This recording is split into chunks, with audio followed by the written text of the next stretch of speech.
ಭಾರತ ದೇಶದ ಏಕತೆ ಮತ್ತು ಅಖಂಡತೆ ಸಾರ್ವಭೌಮತೆ ಇದಕ್ಕೆ ಧಕ್ಕೆ ಆದಾಗ ಎಂಥವ್ರನ್ನು ಕೂಡ ಶ್ರಮಿಸುವುದಿಲ್ಲ ಅನ್ನೋದಕ್ಕೆ ಪಹಲ್ಗಾಮ್ನಲ್ಲಿ 22ನೇ ತಾರೀಕು ಏಪ್ರಿಲ್ ನಡೆದಂಥ ಒಂದು ಉಗ್ರರ ಒಂದು ಉಪಟಳಕ್ಕೆ ಸರಿಯಾದ ಪ್ರತ್ಯುತ್ತರವನ್ನು ಕೊಡುವುದರ ಮುಖೇನ ಈ ರಾಷ್ಟ್ರದ ಪ್ರಧಾನಮಂತ್ರಿ, ನಮ್ಮೆಲ್ಲರ ನೆಚ್ಚಿನ ಪ್ರಧಾನಮಂತ್ರಿ ನರೇಂದ್ರ ಮೋದಿ ಅವರ ದೂರದೃಷ್ಟಿಯ ಹಿನ್ನೆಲೆಯಲ್ಲಿ ರಾಷ್ಟ್ರವನ್ನು ರಕ್ಷಣೆ ಮಾಡ್ತಕ್ಕಂಥ ಈ ರಾಷ್ಟ್ರದ ಸೈನಿಕರು ಪ್ರಾಯಶಃ ಆಪರೇಷನ್ ಸಿಂಧೂರವನ್ನು ಮಾಡಿ ಇಡೀ ವಿಶ್ವಕ್ಕೆ ಒಂದು ದೊಡ್ಡ ಸಂದೇಶವನ್ನು ಕೊಟ್ಟಿರ್ತಕ್ಕಂಥದ್ದನ್ನ ನಾವ್ಯಾರೂ ಕೂಡ ಮರೆಯುವಾಗಿಲ್ಲ.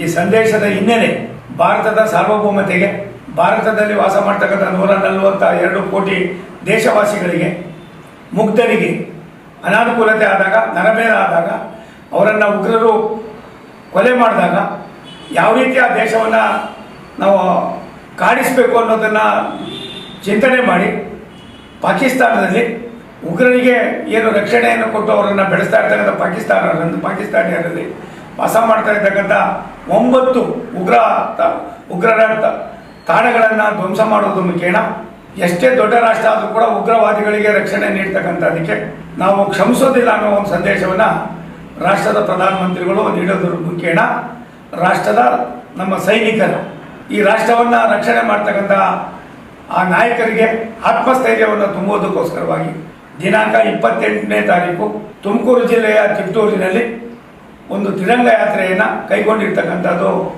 ಸಂತೋಷದ ಸಂಗತಿ. ತಿರಂಗ ಯಾತ್ರೆ ರಾಷ್ಟ್ರದ ಇತಿಹಾಸವನ್ನು, ರಾಷ್ಟ್ರದಲ್ಲಿರ್ತಕ್ಕಂಥ ಎಲ್ಲ ವರ್ಗದ ಜನರ ಶಾಂತಿ ನೆಮ್ಮದಿಯನ್ನು ತರ್ತಕ್ಕಂಥದ್ರಲ್ಲಿ ಭಾರತೀಯರು ಅವರ ಸಾರ್ವಭೌಮತೆಗೆ ಧಕ್ಕೆ ಮಾಡಿದಾಗ ಎಂಥ ದೊಡ್ಡವರಾದರೂ ಕೂಡ ಉಗ್ರಗಾಮಿಗಳನ್ನು ಬೆಳೆಸ್ತಕ್ಕಂಥ, ಪೋಷಣೆ ಮಾಡ್ತಕ್ಕಂಥವ್ರಿಗೆ ನಾವು ತಕ್ಕ ಶಾಸ್ತಿಯನ್ನು ನೀಡ್ತೀವಿ ಅನ್ನೋದಕ್ಕೆ ಒಂದು ದೊಡ್ಡ ಸಂದೇಶವನ್ನು ಕೊಟ್ಟಿದ್ದೇವೆ. ಅದಕ್ಕೋಸ್ಕರವಾಗಿ ನಾವು ಭಾರತದ ಸೈನಿಕರಿಗೆ ಅವರಿಗೆ ಇನ್ನೂ ಕೂಡ ಒಂದು ಹುಮ್ಮಸ್ಸನ್ನು ಹೆಚ್ಚಿಸುವುದಕ್ಕೋಸ್ಕರವಾಗಿ, ಆತ್ಮಸ್ಥೈರ್ಯವನ್ನು ತುಂಬಿಸುವುದಕ್ಕೋಸ್ಕರವಾಗಿ ನಿಮ್ಮ ಜೊತೆಯಲ್ಲಿ ಇಡೀ ಭಾರತದ 142 ಕೋಟಿ ದೇಶವಾಸಿಗಳು ನಿಮ್ಮ ಜೊತೆಯಲ್ಲಿ ಇದ್ದಾರೆ ಅನ್ನೋದಕ್ಕೋಸ್ಕರವಾಗಿ ನಾವು ಈ ತಿರಂಗ ಯಾತ್ರೆಯನ್ನು ಮಾಡ್ತಾ ಇದ್ದೀವಿ. ಇದರ ಉದ್ದೇಶ ಈ ದೇಶದ ಏಕತೆ ಮತ್ತು ಸಮಗ್ರತೆಯಲ್ಲಿ ಸಾರ್ವಭೌಮತೆಯನ್ನು ಕಾಪಾಡ್ತಕ್ಕಂಥದ್ದಕ್ಕೆ ಭಾರತದ ಸೈನಿಕರಿಗೆ ನಾವು ಕೊಡ್ತಕ್ಕಂಥ ಒಂದು ದೊಡ್ಡ ಕೃತಜ್ಞತೆಗಳು ಅನ್ನೋದನ್ನು ಈ ಸಂದರ್ಭದಲ್ಲಿ ಹೇಳಿ, 28ನೇ ತಾರೀಕು ಮೇ ತಿಂಗಳಲ್ಲಿ ಇದನ್ನು ತಿಪಟೂರಿನಲ್ಲಿ ಮಾಡ್ತಾ ಇದ್ದಾರೆ ಅಂತ ತಾವೆಲ್ಲರೂ ಕೂಡ ಪಾಲ್ಗೊಳ್ಳಬೇಕಾಗ್ತದೆ. ನಾನು ಕೂಡ ಬರುವವನಾಗಿದ್ದೆ.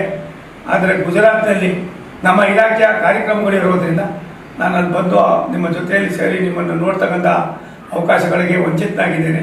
ನಾನು ಕ್ಷಮೆಯನ್ನು ಯಾಚಿಸ್ತೀನಿ. ಈ ದೇಶ ಇದ್ದರೆ ನಾವು, ದೇಶ ಇಲ್ಲ ಅಂದರೆ ನಾವು ಯಾರೂ ಕೂಡ ಇರೋಕ್ಕಾಗೋದಿಲ್ಲ. ದೇಶಕ್ಕಿಂತ ದೊಡ್ಡವರು ನಾವು ಯಾರೂ ಇಲ್ಲ. ಈ ದೇಶವಾಸಿಗಳಿಗೆ ಅನಾನುಕೂಲ ಆದಾಗ ಭಾರತದ ನಮ್ಮೆಲ್ಲರ ನೆಚ್ಚಿನ ಪ್ರಧಾನಮಂತ್ರಿಗಳ ಅನುಭವದ ಒಂದು ತೀರ್ಮಾನ ಇಡೀ ವಿಶ್ವವೇ ಪ್ರಶಂಸೆ ಮಾಡ್ತಾ ಇದೆ. ಈ ವಿಶ್ವವೇ ಪ್ರಶಂಸೆ ಮಾಡೋದಕ್ಕೆ ಕಾರಣರಾದ ನಮ್ಮ ದೇಶದ ಸೈನಿಕರಿಗೆ ಮತ್ತೊಮ್ಮೆ ನಾನು ನನ್ನ ಕೃತಜ್ಞತೆಗಳನ್ನು, ಸಲಾಮುಗಳನ್ನು, ಪ್ರಾರ್ಥನೆಯನ್ನು ಮಾಡೋಣ. ಅವ್ರಿಗೆ ಇನ್ನೂ ಕೂಡ ಆತ್ಮಸ್ಥೈರ್ಯವನ್ನು ತುಂಬೋಣ ಅನ್ನೋ ಮಾತನ್ನು ಹೇಳಿ ನಾವೆಲ್ಲರೂ ಕೂಡ ಒಟ್ಟಾಗಿ ಇದರಲ್ಲಿ ಪಾಲ್ಗೊಳ್ಬೇಕು ನೀವೆಲ್ಲ ಅಂತ ಹೇಳಿ ವಿನಂತಿ ಮಾಡ್ತೀನಿ. ನಾವೆಲ್ಲರೂ ಕೂಡ ಒಟ್ಟಾಗಿ ಸೇರೋಣ. ಜೈ ಹಿಂದ್, ಜೈ ಭಾರತ್.